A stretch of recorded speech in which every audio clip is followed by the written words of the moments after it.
Welcome to the Bold Lounge podcast. My name is Lee Burgess, and I will be your host. If you're anything like me, you love hearing inspiring stories of people who have gone on bold journeys and made a positive impact in the world. This podcast is all about those kinds of stories. Every week, we'll hear from someone who has taken the leap or embarked on an extraordinary journey. In addition to hearing their stories, we'll also learn about their bold growth mindset that they use to make things happen. Whether they faced challenges or doubts along the way, they persisted and ultimately achieved their goals.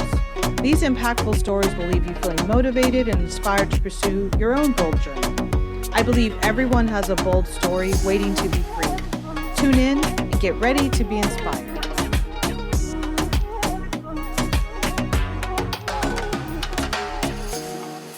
Welcome to the Bold Lounge. Today we have Esther Sarpong, who is the Director of Experiential Retail for the portfolio of Brookfield Properties. Welcome. So thrilled to be here. I'm so excited that we're connecting. Excellent. I'm excited to share your journey and your bold story, but wanted to first start up with your role because some folks may not know what that role means. So when you're the Director of Experiential Retail, what does that mean and what does your portfolio look like? Oh, that's a great starting point. My job is to really connect and bring together location-based entertainments and experiential companies to secure spaces within our portfolio. But it's actually bigger than that. We think about our venues as venues with a vision. And so we want these experiences to not only drive incremental foot traffic, but to really transcend and push our shoppers and diners to look beyond just traditional retail, but to see our experiences as places where they can engage with immersive ticketed experiences that showcase art, culture, theater, and so much more. So, we really want to reimagine our spaces and we partner with companies that help us do that. And my job is to identify the right partners and to reimagine our spaces, like the Michelangelo Sistine Chapel exhibits, the Van Gogh exhibits. Oh, okay. We just recently opened up Fantasy Lab, which is an immersive space of about 15,000 square feet, which includes futuristic rooms where you kind of walk in with the projection screens and it just makes you kind of go into this unique space. And that's opened in Fashion Show Las Vegas. So we just reimagine our spaces to just kind of transcend into these unique rooms that really helps you to escape. I think we all learned in the pandemic, we wanted to kind of touch, feel, and connect. And that's what these spaces allow you to do. Great. Yeah, the Van Gogh is probably one folks, my listeners probably know the best. I know a lot of people have gone to that. So, Okay, excellent. So tell me a little bit about your definition of bold. What does bold look like in your life? Well, bold looks like being intentionally fearless. Bold looks like, for me, just being confident and feeling okay to step outside the box, feeling brave, and knowing that sometimes that inner feeling that tells you, oh my goodness, this might be uncomfortable because it's outside of the norm, silencing that and understanding that I have to focus on the purpose and the vision and what I am working on to better my community, to better my family, to better my business responsibilities, and letting that be my superhero jacket, Yeah, nice. I love the part about focusing on the purpose and the vision, right? And walking through or leaning in, my words, but being confident and brave when some things may come up where it just doesn't feel comfortable, right? Exactly. Because being bold does not usually equal comfort. It definitely does never equals comfort. Yeah, I'm usually not in my PJs and fuzzy socks going, man, I fear bold right now. Oh, man, with a cup of coffee in your hand. Yeah, exactly. That's not a bold moment.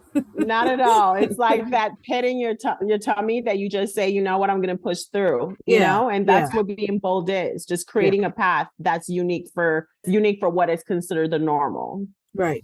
So when was the first time, based on your definition, that you remember being bold? What'd that look like? Oh, you're taking me back to a time, because when I was thinking about this, I was thinking, oh my goodness, how far back are we going to go? Go back as far as you want.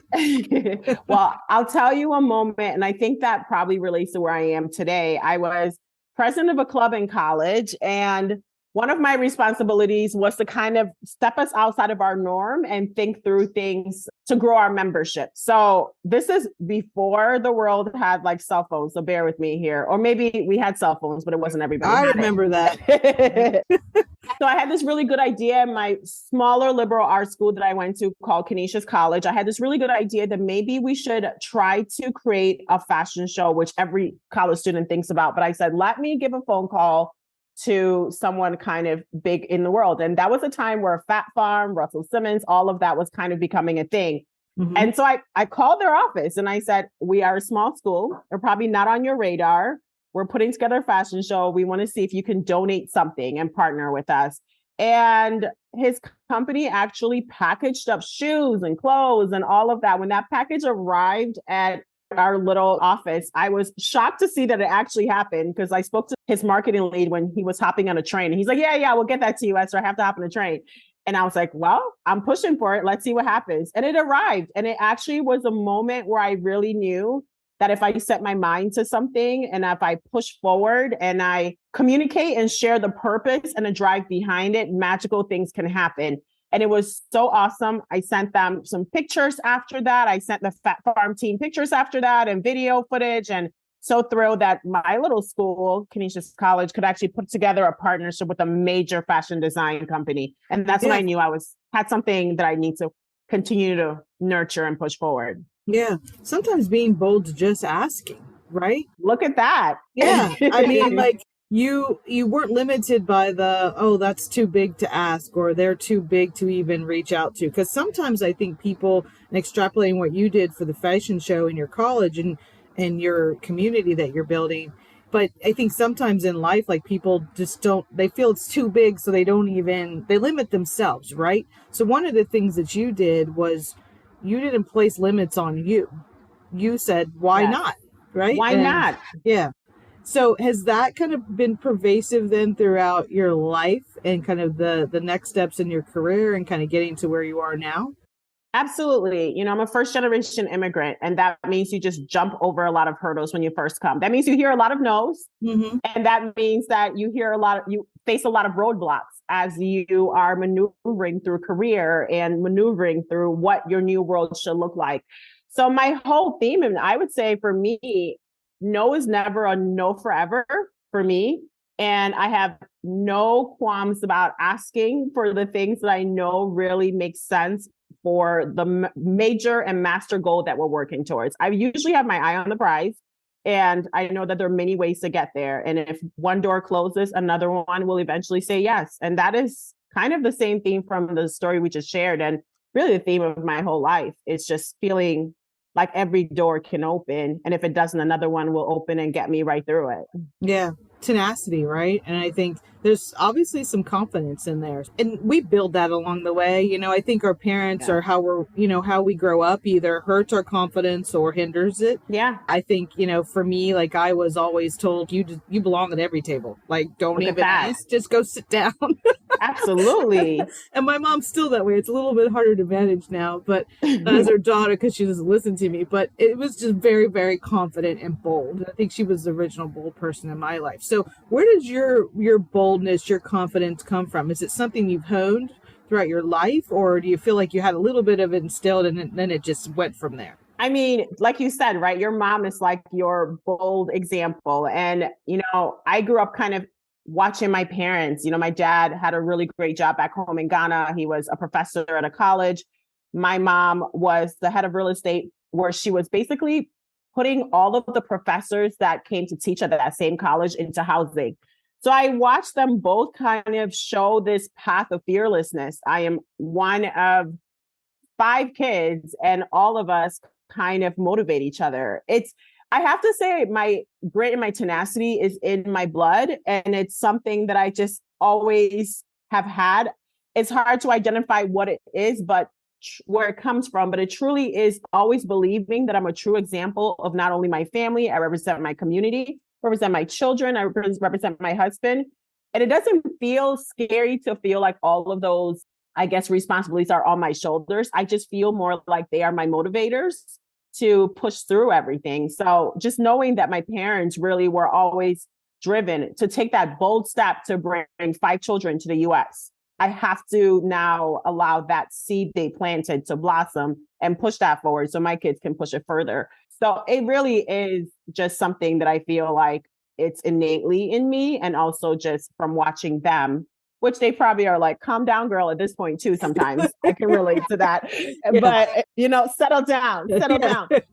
But it's just a part of my tradition, my culture, and who I really pride myself to be. Yeah.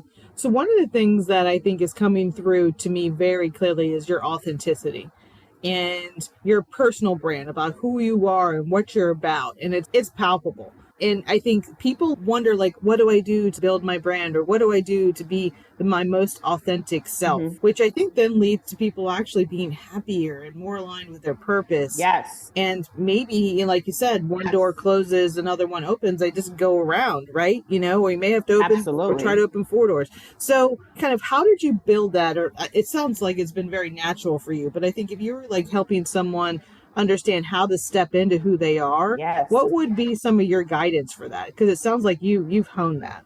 Yeah, I would just say that we've all been through stuff. So I think part of it is really understanding your own potential. And what I really do a lot is write down my goals. I literally every year on my birthday write down goals. And about 30 to 40 days before my birthday, I look at those goals. I check off. I have like my little notepad, like I check off what I've accomplished, and then I scoot the others over to the next year. And I really hold myself accountable. I would just say, write it down, set true realistic deadlines for yourself. The deadline could be 5 years. The deadline could be 10 years. And it could just set realistic goals and then look back at that master goal sheet or goal notebook, as I have, and just take pride in looking at your successes and really take the moment. I think we spend a lot of time sometimes looking at the moments we have not succeeded on, and we say, oh my goodness, I didn't get this.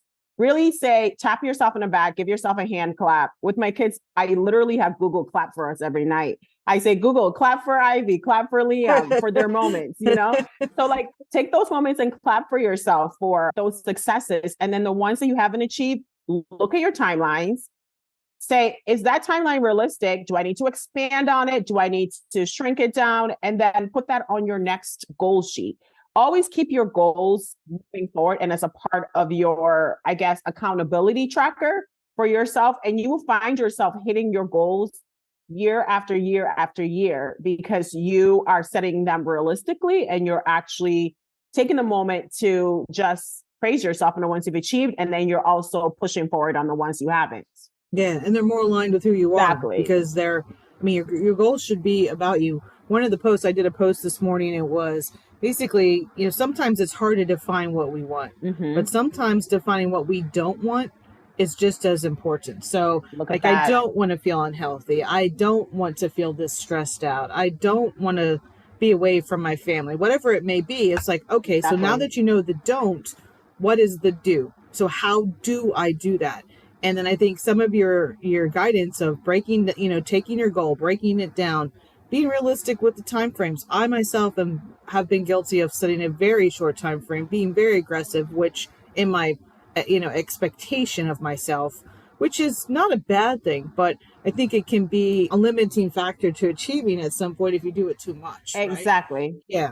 So I think setting those reasonable timeframes is another thing I want to underscore. So one of the things you said was about the clapping, and it reminded me of something that happened to me at a meeting. It was a women's business group, and we were supposed to go up, give, our update. And then they made us stand up there when you were done. The point was people were going to clap for you. And wow, it was very uncomfortable for me. And it was like, you were not allowed to sit down until the clapping stopped. Wow. And I don't know, it was weird. I don't know, maybe it was some hazing thing. I don't even know. But I like appreciation. I don't like attention. Yes. And so something about that clapping, just that I love that Google does that. But as women, do we feel like sometimes we don't deserve the clap, or we shouldn't like stand through it? Or where do you think that comes from? Oh, that's a really good one, because I think we as women, sometimes we just do. Yeah. And we do without thinking about the appreciation portion of things. And I can relate to that. I really can, because sometimes when you have the moment, like you're pushing through and you're like so goal focused, or maybe so, deadline focused. And then that moment happens and you're like, oh my gosh, here's my moment. And people are saying, great job. And you're thinking, oh my goodness, you want to kind of shy down. Yeah. I can understand that. I think a lot of women struggle with that. But I think as we are growing professionally, we're owning businesses, we're driving platforms within companies, and we have many seats at the table now that we have to sit back and just take that clap and just be proud of ourselves. Yeah. Standing in the applause is like what's coming to my mind. Like, yeah. And like I'm visualizing that of like just taking it in, right? And, my team will often say when we hit goals and we hit things faster or like bigger than we thought, my team will say to me, you realize what you just did, right? Like bringing that out. So it's nice to have also people around you who can do that. Yes. So kind of your tribe of support and people who kind of make you stand in that applause. So I just wanted to mention that because when you talked about the clapping, I think that's fabulous because I think it's something that people probably maybe, for me, like I just wasn't used to it and, didn't really want a lot of attention. Sure, tell me good job. Tell me like you did a wonderful thing, but don't put me on a stage to do it. Like I think I'm getting better at that. Maybe that's a little bit of the introvert in me too. So I don't know. You know what? Stand in your praise, stand in your success, stand in your moment. It's really special. And we have to teach our girls that, we have to teach our kids that, we have to teach each other that. Because I think we all accept it from our girlfriends who send it to us in text message or call us, but it's a little different maybe if the audience isn't familiar. Right. But that unfamiliar audience is looking up to you and feeling that moment of pride because you're setting an example for them that they can also achieve it. So maybe sometimes the praise is hard to accept when the audience isn't familiar, but you might be transcending and helping audiences that are broader than your network than you know. And that's what standing in that praise and that clap means. Yeah, I think that was, I've talked about like when I first started working, and you probably have experienced this too, and just the things that you've done and the experiences you create and, the community and the connections you create through the experience, right? Because it becomes like all inclusive is that, people will say things like, you inspired me. This is just what I needed. It was the best thing I did. It took me from the space I was in to a much better space, certainly the things you do in the experiential space. So like for me, then it becomes a responsibility. Like, okay, I got to keep going. I got to, and stand in it. So I just wanted to bring that up because I thought that was a really cool thing that you talked about there. One of the things that you talked about too was when you're being bold, like, you have in mind what you want to do, you're pushing forward, and you said communicate with the shared purpose. And so it's like the communication, this is what you did with Fat Farm and kind of saying, here's what we need, here's why, here's where we connect on our purpose. And I bet there's a lot of things in our professional lives where if we did this a lot more, if we not just said what we wanted or what we're trying to do, but we connected it with a shared purpose that both of us have, we would probably get a lot farther. Would you agree with that? Absolutely. Win together, right? That's important. People have to feel like what you're working towards also impacts their own successes as well. And that's how you get people's buy-in, and that's how you get partnership. So I feel like when you are communicating professionally or with, people who can impact the progression of your business, you have to really understand their own goals and what they're trying to achieve and find the commonalities between what you're trying to achieve and what their purpose is to just help them feel like you guys are winning together, that you guys are partnering together, that the efforts are going to be not necessarily equally mutually beneficial, but mutually beneficial towards a broader goal that you're both working towards. Yeah.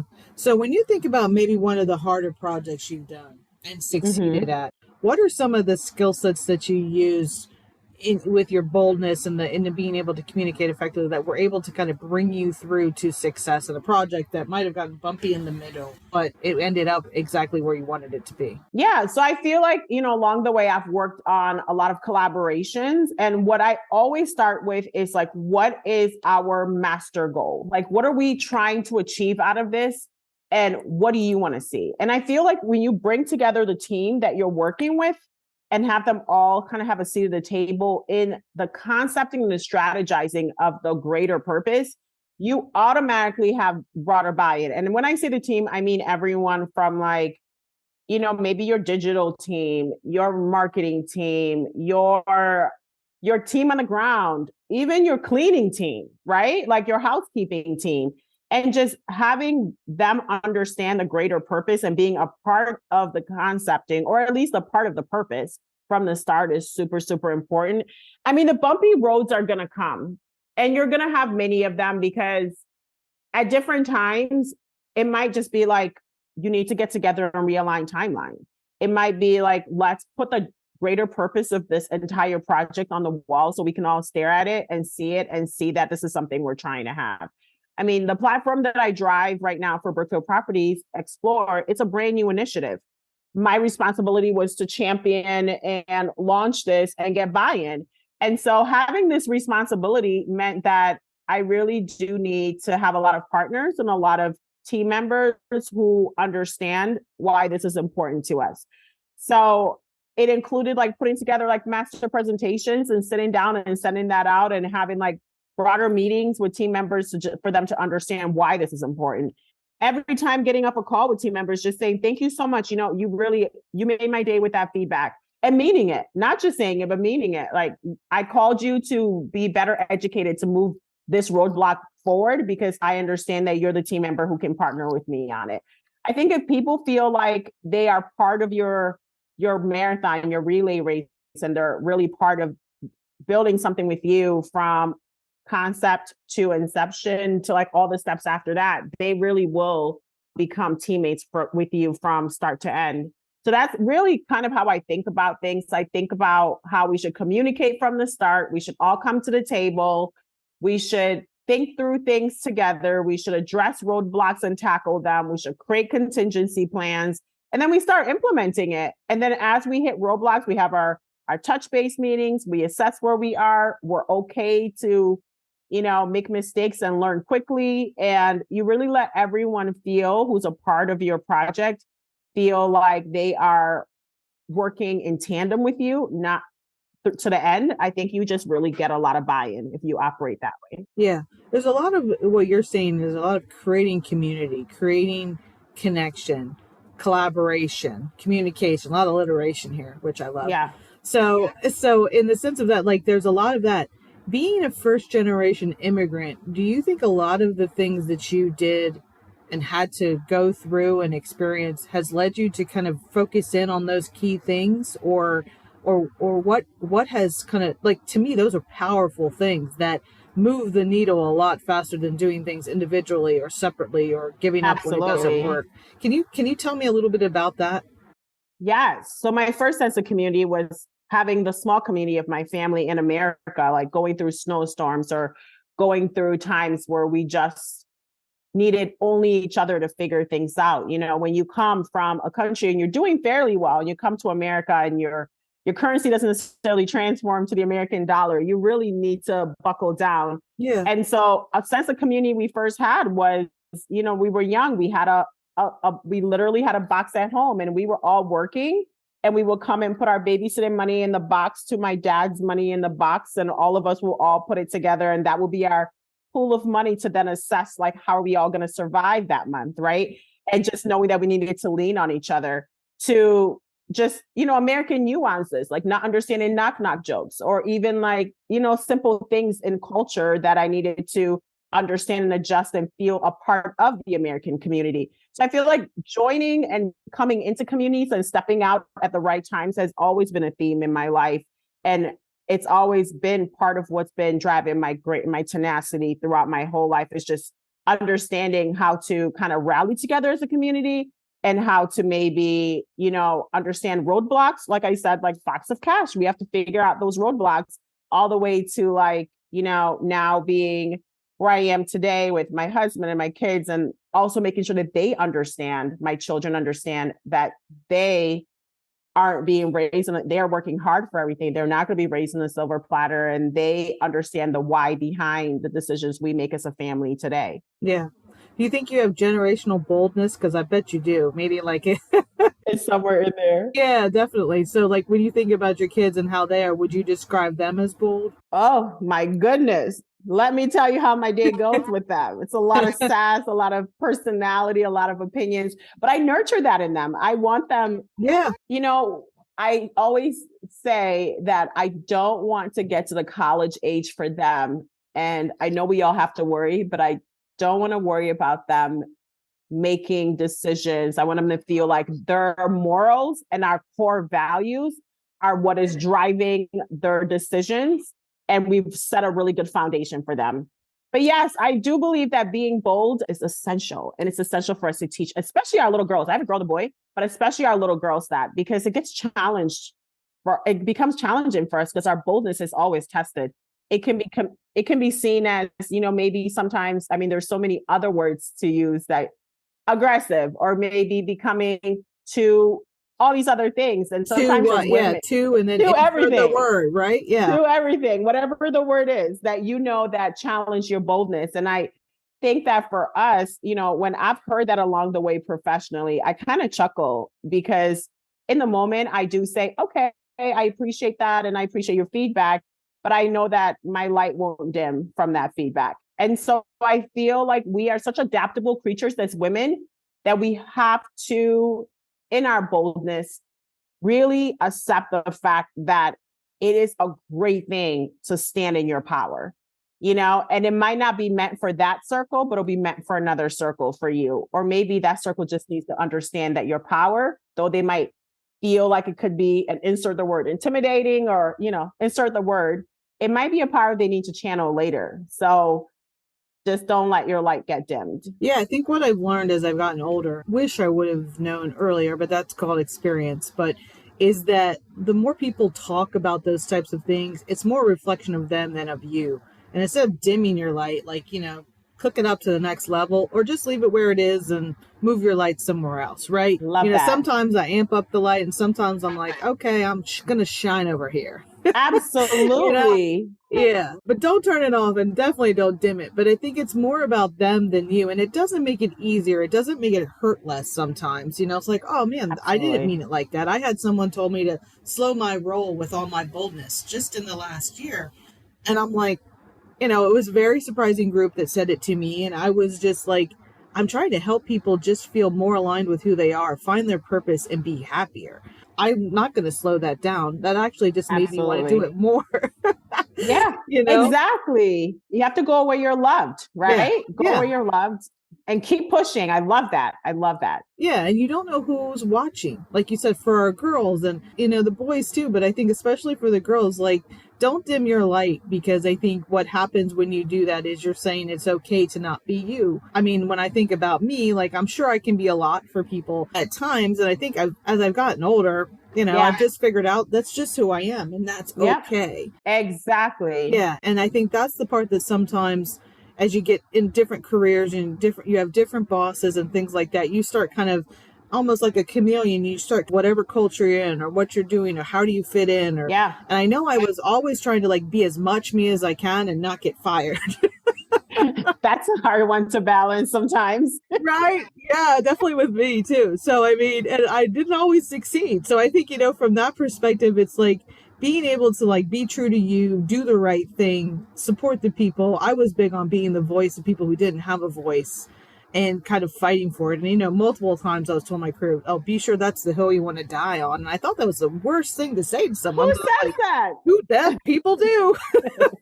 Oh my goodness. It's kind of like when you're standing up for something in an organization, and the politics are heavy against whatever you're standing up for. And you've probably already been told to tamp it down a bit, but you're just like, nope, I'm pressing up on that hill. So I think, it's really just important for, I think, our listeners to hear that, because I think you're a great example of that. I think not only for your own boldness, but what you do impacts other people. It has a ripple effect for your family, for your friends, and for the community that you're in. So really, really important. So I know we're coming close to time, so I want to ask you one more question. So one of the things when you talked about your drive and being able to make sure that folks understood kind of who you are and what you're trying to accomplish, sometimes we could burn ourselves out, or we can our drive is really on high all the time. How do you balance your life in a way? And I kind of shy away from the word balance, more alignment. Like, how do you stay aligned in your life? What are the things that you do to take care of you? That's a good question. And you know what? Balance, alignment, resetting. It's something I think women, I know me personally, sometimes that's a hard one to figure out, especially I have a 4-year-old and a 3-year-old and goodness. just balancing the family, You're on the move. Yeah. Oh my goodness. For me, I love the gym. I do go to the gym. I am not in the gym to be a certain size or a certain person, but I'm in the gym for my own mental escape, as I like to refer to it, because I zone out with my headsets and it's just like an hour just for me.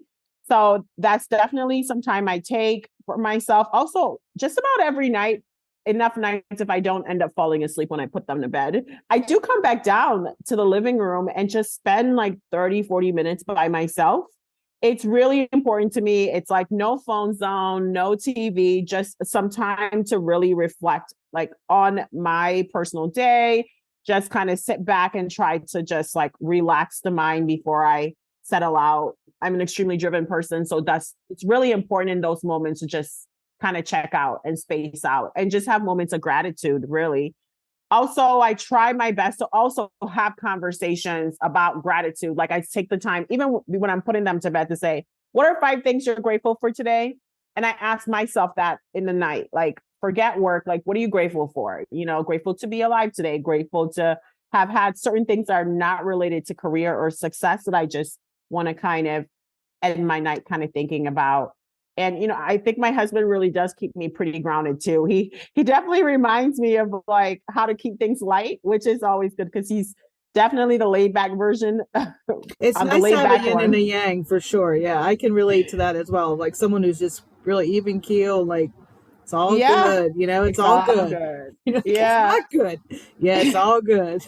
you know what I mean. Yeah, for sure. Like, on mine, it's like, this is not a time, sometimes we take drives together. He's like, we're not talking about work right now. We're talking about us. And that's what he reminds me of on mine. Like, let that go and focus on us right now, and that's always a good reminder when the brain is like on 10 and on everything else that's a priority at that moment. So rest, refocus, gratitude, taking time for yourself, even if it's just a couple minutes. For me, like looking at the fireplace in the evening is a nice thing, just under a blanket. Special. And just kind of like, okay, it's maybe 15 minutes of doing nothing but staring at the, fireplace. But like that is just for me, perfect. Almost like a meditation, I guess, in a way. Yeah. Of just being and not letting kind of the world creep into your head and just have some space to reset. Exactly. So love that. Well, more information about you is below. Please do connect with Esther online, on LinkedIn, on all her socials that are below. And thank you so much for being part of the Bold Lounge. Thank you so much for having me. Thank you for listening to the Bold Lounge podcast.